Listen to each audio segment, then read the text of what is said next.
Who the fuck are you?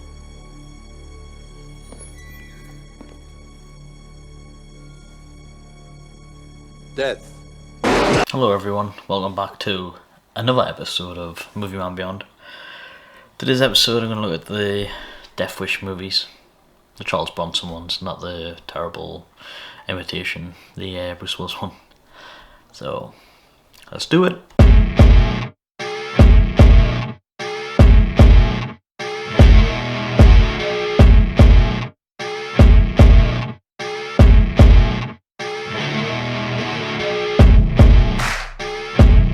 Alright, first off, in terms of new pickups, I did pick up the Scream Steelbook from Zavi.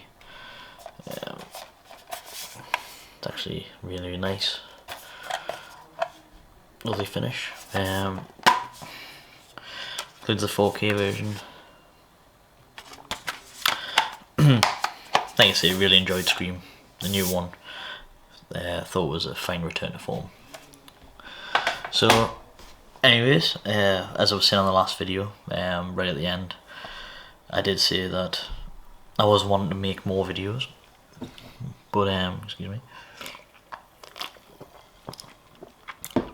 But the time I wanted to record them, work was going on around me. So then, as soon as I stopped the last video, the noise started up again. So you'll have to bear with me if it picks up again. It's loud banging sort of thing, like hammers and stuff. So right, so I'm just going to talk about the Death Wish movies, starring Charles Bronson. They've got a cult status. They've got a sort of place in my heart, sort of thing. They are what they are. Charles Bronson running around kicking the shit out of people vigilante style. Yeah, the releases we got over here were not exactly the best. Were cut and they were just lumped in a box set together. And that's what they are now. Initially, I think I had to grab them sort of different places. The Bronson collection, which only had 2, 3, and 4. But I did manage to actually track down the uncut versions from Australia. So I'll show you the first one, standard vanilla release, Death Wish. The first one is more of a serious take, and he never actually gets the people that murdered his wife, and I don't want to say the words because it gets struck off, but you know, raped his daughter sort of thing. So yeah, it can be a hard watch at times, but it's grimy. It's like Taxi Driver, early 1970s. But yeah, really cool movie. Now, first off, the box art on these, absolutely tremendous. It's the front. There's the back. A young Lawrence Fishburne, I believe, in the top corner. Now, Death Wish 2 is more like the first one, except he's in LA as opposed to New York. And then his daughter gets raped and she then kills herself, so it's pretty dreary. Death Wish 3, however, is more outlandish action. He ends up running around New York. You'd say it's not New York. Mowing tons of bad guys down in this little area with this big light machine gun. Hell of a good time. Both the unrated cuts, director's cut, theatrical cut. They got makings ofs, and this also includes a DVD, which is the original poster for Death Wish 2. That includes the Greek VHS cuts, which also have alternate footage and additional footage and alternate takes, and that's region B, This is region B, so if you don't have a multi-region player, I do own two. That's not me trying to be snobby, but like these films, you pick them up, I think they're about 20 quid for the both, I think. Problem is with this one, it has interchangeable covers, but it's just literally Death Wish 2 and 3. As opposed to this one, which is 4 and 5. But the alternate cover literally takes off the age rating in the corner. So, yeah. There's the cover there. There's the cover there.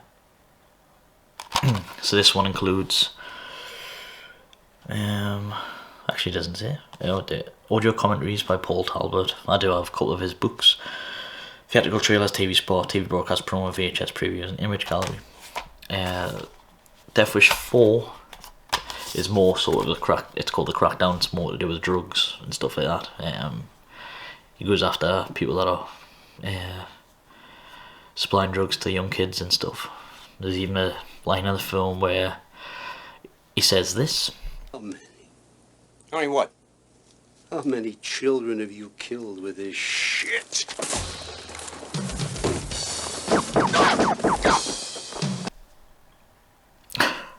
And then the guy also asks him what he's doing in the room in the hotel, and he ends up saying this. What the fuck are you doing here? I was making a sandwich.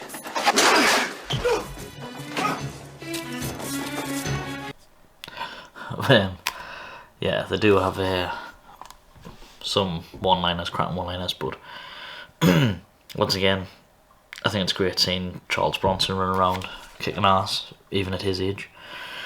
And then Death Wish 5 is more, to be honest, I've probably seen twice. Obviously he's not able to move around as quick and this, that and the other, so he's more creative with his kills, like poison. He's got a remote control football that blows up. Stuff like that. But yes, I think it was his last movie, I'm sure. It was his last movie. But like you see, you've got like artwork like that. I mean, that's why people are collectors. So yeah, Charles Bronson, I am very much a fan of his. I do try and collect as much as I can. Some of them are harder to get than others. I do have like Mr. Majestic, The Mechanic, 10 to Midnight. I do need to pick up Murphy's Law, Conginity, stuff like that. Stuff seems to be coming out more and more now. I do realise that there is a UK release coming out of The Mechanic next month, I think. So I'll pick that up. I do have it up there. I had to get that imported in from the States. It comes with a slipcase and a poster. But as hindsight is, if I knew that it was going to come out in the UK, I wouldn't have picked it up, but it did, sod's law. But yeah, I mean, if you really want to watch the Death Wish movies, you can pick them up on Amazon in a box set, but it looks pretty crap, pretty shit. If you want the uncut, uncensored versions, then definitely look into going to eBay and having a look, finding them. Just type in the Death Wish Blu-rays and you'll find them. I mean, especially for that artwork. It's just a shame I don't have anything better for that release. So yeah, once again, it's worth investing. Like you say, if you're a collector like yourself and you want to get into the classic canon films. The same with Chuck Bronson. I've got some of his. I know what they are, the film wise. I'm not gonna I do have my favourites. I do have my comfort movies. I do have my classics. I do have ones that I consider great pieces of film, and like the Charles Bronson movies, they're just stuff comfort watching for me.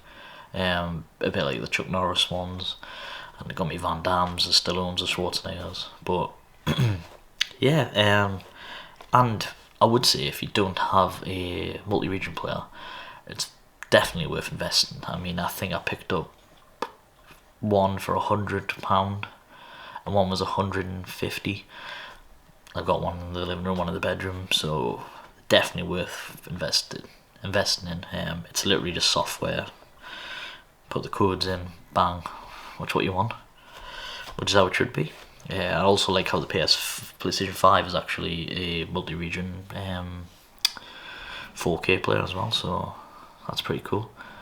But yes, like I say, if anyone wants any deep dives, I don't have a problem checking these out and having a look at them. So like I say, ask away. I do have other movies. I do have some rare ones. You know, I might go and show off some of the other Charles Bronson movies I do have, like The Mechanic, for example. That's pretty cool. So that's actually what, I'll go and get it. Give me a sec. So there's my version of The Mechanic. It is from Scorpion Releasing. That's why it was pretty expensive to get. And this came out 2 years ago, I'm sure. I'm sure it did. There's the back and the front. So what does this include? Oh, actually I did love this because the case, black and slick. I do like the Jason Statham remake, but this one's absolute quality. Special features: 2K scan, interview with the writer, audio commentary with Paul Talbot, which you do see him popping up on a lot of Charles Bronson things. But the absolute classic. I could have sworn it came with a poster. It doesn't. I thought it did, you know. I thought it came with a mini poster. Oh well. But yeah. Mechanic. And if you haven't seen that, you're missing out again.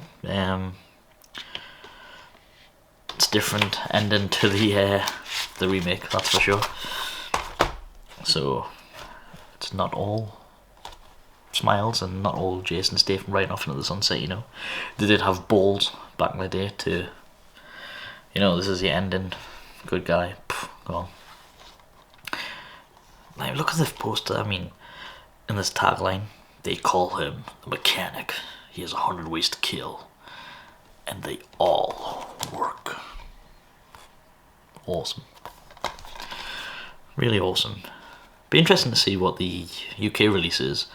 I don't think they do have the white slipcase, and it does look like that. So it'll be interesting to see. If it does include other things, then I might pick it up. But yeah, I love going back and seeing the old films and ones that I never seen or saw as a young kid, teen, early adult. Yeah, so like I say, investing.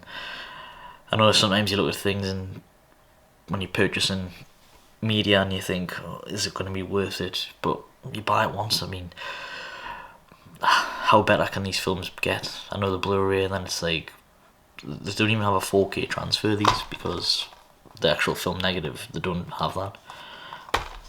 So it can't get any better. If it goes further, like an 8K, the films are just going to look more and more grainy, and it's going to take you out of the film, my personal opinion. So Blu-ray was definitely the way to go. It's a step up from DVD and 4K. I wouldn't buy 4K for everything, just certain movies. But yeah, I feel like I was going on a rant there. So yes, once again, excuse the lack of beard. It will come back to me in time. So yes. Anyways, thanks for watching, guys, and I'll see you in the next one. He's out there. Paul Kersey. Catch you later, guys.